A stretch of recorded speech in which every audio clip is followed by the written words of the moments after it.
Alors maintenant qu'on a nos cotes pour le cours, ce qui pourrait être intéressant, ça serait d'avoir un petit graphique qui nous montre la distribution de la classe. Donc, ce qu'on va commencer par faire, c'est compter le nombre de fois qu'il y a des A, le nombre de fois qu'il y a des B, etc.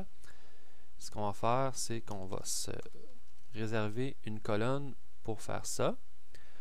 Ce qu'on va utiliser pour faire le compte, c'est une fonction qui est dédiée. La fonction s'appelle COUNTIF. La fonction COUNTIF possède deux champs.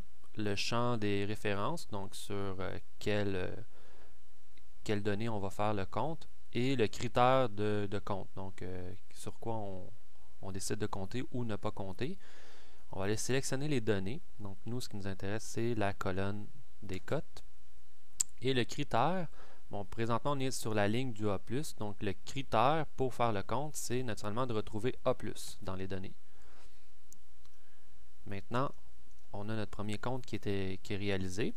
Si on veut copier la fonction sur les autres lignes, ce qu'il va falloir faire, premièrement, c'est de immobiliser l'élément de référence.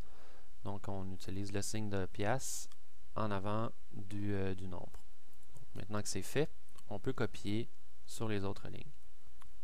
Alors, maintenant que nous avons le nombre de fois qu'on retrouve la cote dans la distribution de la classe, ce que l'on va faire, c'est sélectionner les cotes et les nombres. Donc, une fois que c'est fait, on va dans l'onglet Insert, on choisit Graphique à colonne, on prend 3 dimensions, et puis voilà, on a notre graphique. Dans ce cas-ci, la légende ne nous apporte pas vraiment d'informations, donc on peut la retirer. On pourrait ajouter un titre, donc dans les options, on va choisir l'onglet Layout, et on va ajouter un titre au-dessus du tableau. On va lui mettre distribution des notes, ce qui est quand même assez significatif.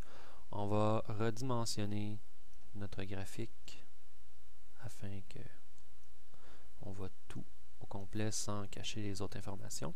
Alors, peut-être une petite observation maintenant, c'est que on est plus habitué de voir le E à gauche et le A+ à droite.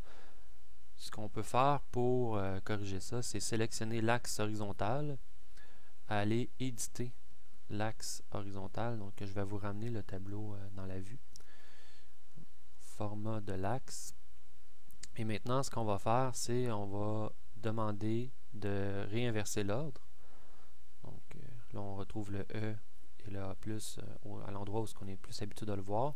Et pour remettre l'axe vertical à notre gauche, comme on est plus habitué de le voir, on n'a qu'à sélectionner croisement par rapport au maximum de la catégorie. Donc lui, il pense que le maximum c'est E, c'est à cause de l'ordre qu'on a fait. Alors maintenant, on a le tableau et on voit très bien la distribution de nos notes.